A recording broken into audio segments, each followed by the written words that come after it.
Well, with this lesson, we're able to take a look at something that really emerges to prominence, or at least to critics and scholars' attention, at the beginning of the realism period, primarily, and that is studying regional literature, literature from different regions of the United States. New England writers certainly were studied in the late 19th century, very prominent.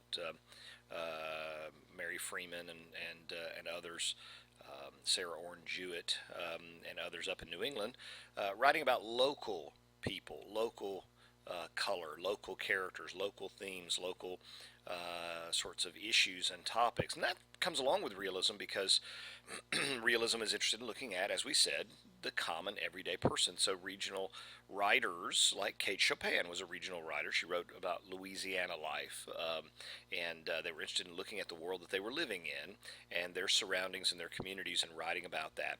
And of course, there's Western writers and all kinds of things. No, Midwestern writers. Sherwood Anderson might be considered a Midwestern writer, a regional writer in some respects.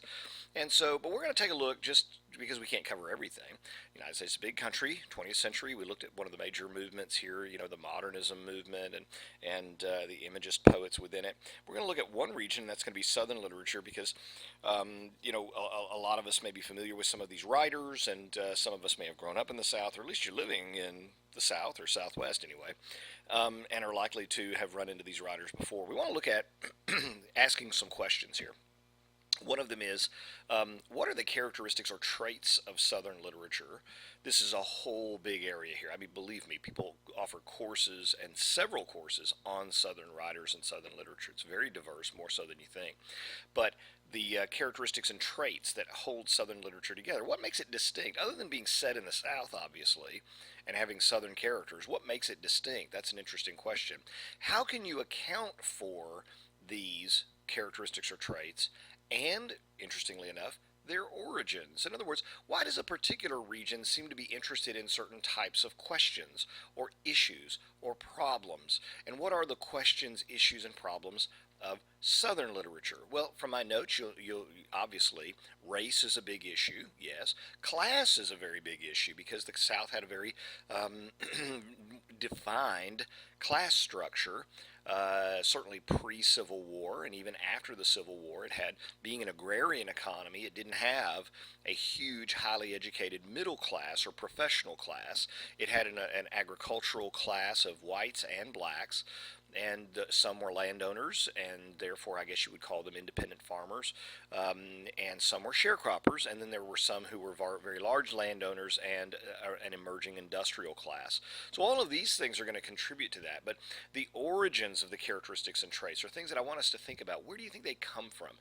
Okay, you can answer the question, why is Southern literature interested in this or that or the other, but the question that you also want to ask is, where did Southern literature's interest in that subject come from? How do we account for it? And then thirdly, what elements endure despite social, economic, and technological change? You drive through a city like Atlanta or Birmingham or Dallas or Jackson, Mississippi, and these cities are quite different from what they were 100 years ago. You just look around and see the high rises and the affluence and the transplants. I mean, Atlanta's not a city that's just populated with everybody who's been there their whole lives. It draws people from all over the country. So, is there any way that a regional literature can sort of endure or survive despite change? And if it does, why does it? Why wouldn't it change as the population changes, as the times change, as the economy changes, as the technology that we deal with changes? So those are really, I think, very interesting questions. They're deeper questions that we should try to grapple with as we go on through this material. We're going to spend the next 3 lessons on Southern literature. We're going to look at a couple of Southern writers with this lecture, a couple with the next one, and then we're going to look at a novel written by James Dickey. The movie Deliverance is based on the novel Deliverance, which is what we're reading. James Dickey was a professor of mine, and I got to know him fairly well. Not terribly. We weren't best pals, but I got to know him fairly well. And I've taught the novel a number of different times, and it's a very, very interesting novel to look at. It's filled with all kinds of interesting action and surprises and these sorts of things, and it has a very problematic ending to it. So we'll get to that as we go on. One other thing that I want to kind of have you bear in mind: we're dealing with fiction. We're not going to be looking at poetry, although we could, and it would be very interesting to do so. Time doesn't really permit us to do that. We're looking at short stories and a novel. And in so doing, we need to always remember the fact that the storytelling tradition in the South is very old and very rich.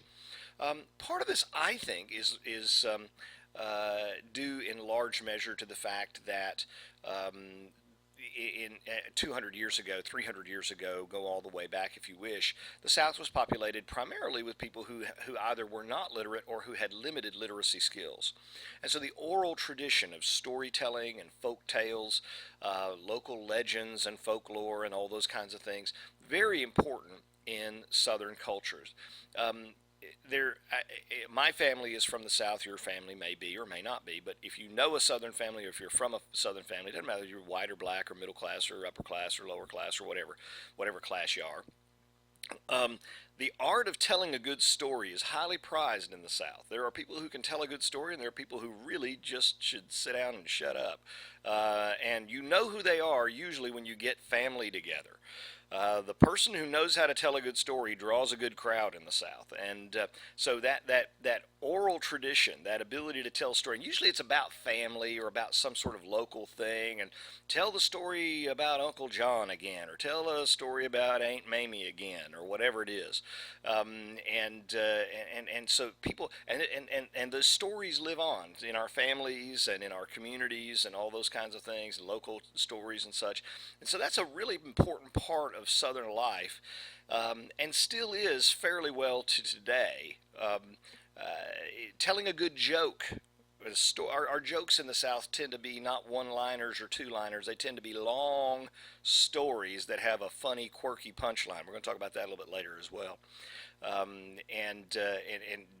So there's some wonderful examples of that. But the art of what comedians call the slow burn in telling a funny story is highly prized in the South, and we're going to be looking at some of that, especially when we deal with Eudora Welty and Flannery O'Connor a little bit as well. So some things to keep in mind here. Let's take a look at our first writer with our next video here.